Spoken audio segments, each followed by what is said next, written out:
बच्चों, कैसे हैं आप सब? आशा करती हूँ आप सब अच्छे होंगे, स्वस्थ होंगे। स्वागत है आपका इस कक्षा में। आइए आज हम पढ़ते हैं हिंदी का अध्याय 16, सत्यवादी राजा हरिश्चंद्र। हजारों वर्ष पहले की बात है। राजा हरिश्चंद्र अयोध्या के राजा थे। वे बड़े सत्यवादी थे। सत्य के पीछे वे दुनिया की किसी भी वस्तु को। एक बार ऋषि विश्वामित्र ने हरिश्चंद्र की परीक्षा लेनी चाही। ऋषि ने स्वप्न में राजा से उनका राजपाट, धन दौलत सब मांग लिया। सवेरा होते ही वे राजा के पास गए। हरिश्चंद्र ने सहर्ष अपना सारा राज्य ऋषि को अर्पण कर दिया। इस पर विश्वामित्र ने इतने बड़े दान की दक्षिणा में 1000 अशर्फियां और मांगी। ये सुनकर राजा परेशानी में पड़ गए। अपना सब कुछ तो वे पहले ही दे चुके थे।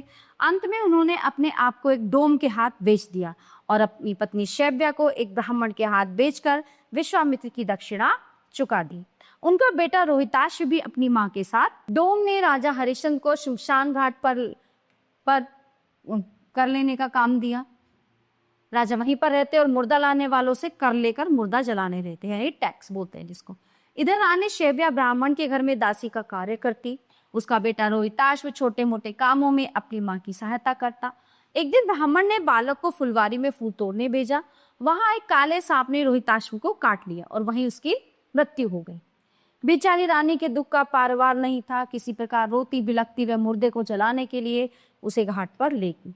वो लकड़ियां जोड़कर रख रही थी कि हरिश्चंद्र वहां पहुंचे। शैव्या ने उनको पहचान लिया। राजा और रानी बेटे की मृत्यु पर बहुत देर तक रोते रहे।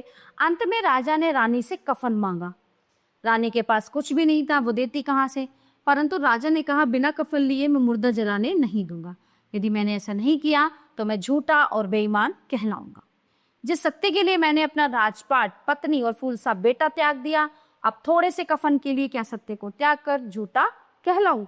तो ये सुनकर शैव्या बोली, मेरे पास और तो कुछ नहीं है। यदि चाहो तो मेरी आधी साड़ी फाड़ कर कफन ले लूं। हरिश्चंद्र राजी हो गए और शैव्या की साड़ी फाड़ने लगे। इसी समय विश्वामित्र वहां पहुंच गए।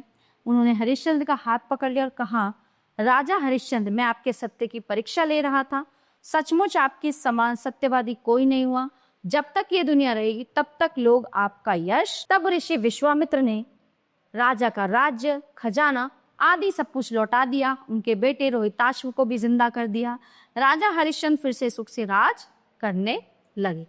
ठीक है, तो इस पाठ से हमें शिक्षा मिलती है कि जो जीवन में हमेशा दूसरे की मदद करते हैं उनका अंत में भला ही होता है। कुछ समय के लिए वो परेशान हो सकता है परंतु अंत अच्छा ही हो।